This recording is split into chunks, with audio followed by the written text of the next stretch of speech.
1984 менен ушу аттар менен алектенип ушу Фрунзе ипподромуна ошол жерде биз ат чаап чоңойдук ушул ипподромдон.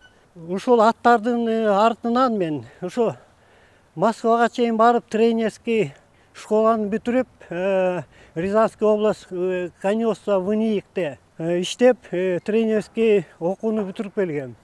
Бул ипподром жаркырап, көгөрүп, бактарак бер эз алуучу жай болчу да негизичи.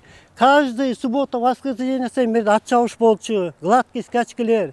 400 ат турчу ушул ипподромдочу. Эл берге ат чабыш эмес, эз алганы келиши да, ат чабыш көрүп, эз алып, ошол жерден мокундарын кандырып кетчү. Мен өзүм Москвада барып, окуп да келдим, көрүп да келдим. Всесоюзнойго Кыргыздын намын колдоп, мен 90-91-жылы Всесоюзнойго участвовать этип, бир жолу экинчи орун, бир жолу үчүнчү орунду алып келген мен. Кыргыздын намын колдоп келген мен.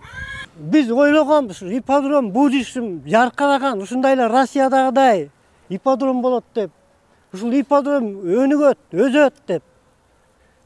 Өнүгүп өспөй эле биздин ипподром азыр мына артка кетти. Эми эмнени айтып атасыз? Мына ипподромдун мына эмеси бул, мынакей баардыгын көрүп атасыздар. Мына сарайлардын баары бир развал болуп атканда, мына сарайлар тонолуп атканда, биз 3 тренер келип ушул ипподромду сактап калганбыз. Мына ипподромду разбирать этип уурдап кетишип аткан. Мына эле ушакта эле жашагандар. Биз келип ушул ипподромду аттарды коюп, ушул ипподромду мен Керим Салбек деген досум. Ушуну сактап, мына ипподромду ремонттоп, бүт жинниктерди куруп, бүт развалинный болчу. Даже мынакта бир конюшняны почти там разобрали, алып кетишкен. Мына ремонт кылдык. Мен ушуну азыр көчмөндөргө специально кредит алып, үйүмдү коюп, ушу 5 ат Франциядан алып келдим.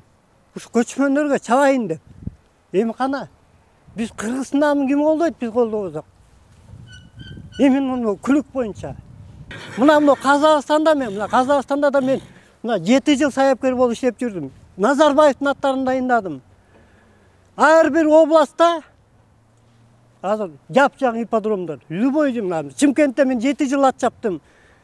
Чымкентте да бүт областта ипподром бар. А бизде жалгыз ипподром талашып турушат. Кече келди мынакей. Эми бу жерде аттар турат. Бул аттар деген эми адам кичекей эле бала да. Мындайча айткандачы.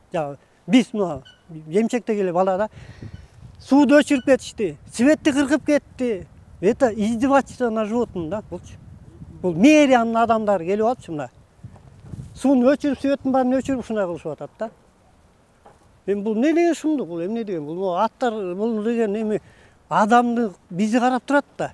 Тамак береби, эмне берет деп. Эми бул 2 күн суу ичпес өлөт да, болду да. Ким жооп берет буга бизге?